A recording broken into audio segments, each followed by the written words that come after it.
the show for real estate entrepreneurs. You did what a lot of younger folks are doing these days to get into the real estate space, which is the house hacking. Yep. And I want to kind of break down how you did it, kind of what that looked like in your scenario, why you chose to do it that way. And then I want to talk about like how you found the deal, how you funded it, and all that kind of stuff. But tell me a little bit more about why you decided to go the house hacking route.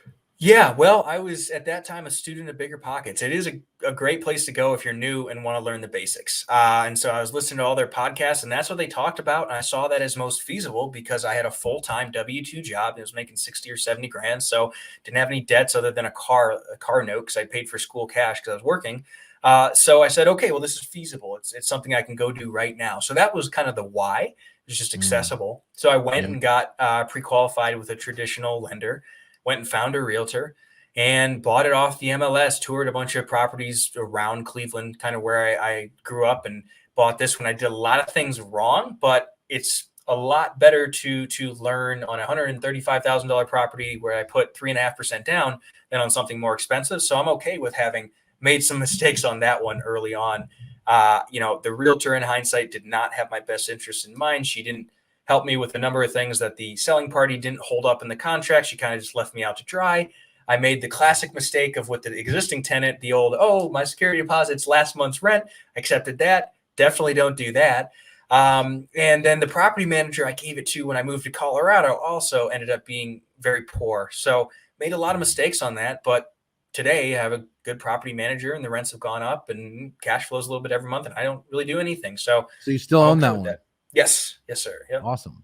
Yep. Congrats. So it sounds like you just took the plunge. I mean, you found a deal off the MLS. You didn't do any crazy, marketing or anything like that. You got a traditional loan on it. But you did the kind of Bigger Pockets way, which is the live in one, rent the other one. Yep. And then how much of the bill did that pay for you every month? That was paying, it was $1,000 mortgage, and I think it was $775 rent. So I was paying most of the mortgage at the time. So you're basically living for free. Yeah. Yep. Now, in hindsight, for if there is anyone new listening, I would go to the local real estate club, especially. It's so much easier when you're young. If you're young, eager, and you're not arrogant, people want to help you. So go to the local real estate club and find a mentor, because I could have saved myself a lot of headache if I found someone who was years ahead of me. And shorten the learning curve and learn from their mistakes as opposed to making them myself. So it's a little hindsight 2020 there. Yeah, that's the truth. That's the number one shortcut to success. Yep. For sure. Okay, so you did that deal. You maybe did a couple more deals. You moved to Colorado Springs. I'm guessing that's a new market where you don't know a lot of people. Tell me what you did then. Yeah, so that was the second house hack I purchased, and this has been just a phenomenal market. So this is going to blow your mind, but it's true. So since it was November 2018, I closed on that, and I was renting it by the room while living it. It was a 4-3 split level, worked very well for that. And I've not had not a single day of vacancy in that house. Since then, it's still rented by the room. I don't live there anymore. So the market you're in matters a lot. And as I'm sure you and your listeners know, the Sun Belt's been growing like crazy. Arizona, Colorado, Texas, kind of this side of the country, along with the southeastern side of the country. So the demand for rooms is crazy. When I bought that thing, it not only covered the mortgage, but it covered utilities and a couple $100 a month while house hacking it. So again, it's a great way to get started. And if it wasn't for that house hack, I wouldn't have eventually been able to leave my job and go and start my active business. So that was move number 2. It's property I still own. It's probably the nicest property I have here in Colorado. That's very cool. So that was another one that you bought with traditional financing, just straight off the MLS. Yep. You just found a nice property that you liked, that you actually wanted to live in. Yep. And then you decided to rent it out instead of a duplex. This was like a single family home, and you rented it out by the bedroom. Yes. So I'm glad you brought that up, because I wanted to buy a 4-plex or a duplex, some, multi-unit, and my lender messed up. I'd already made offers on a couple of 4-plexes. Thankfully, none of them ended up going under contract, because I forget the exact parameters or language or what changed, but basically I needed, even though it was owner occupied, a significant more amount down.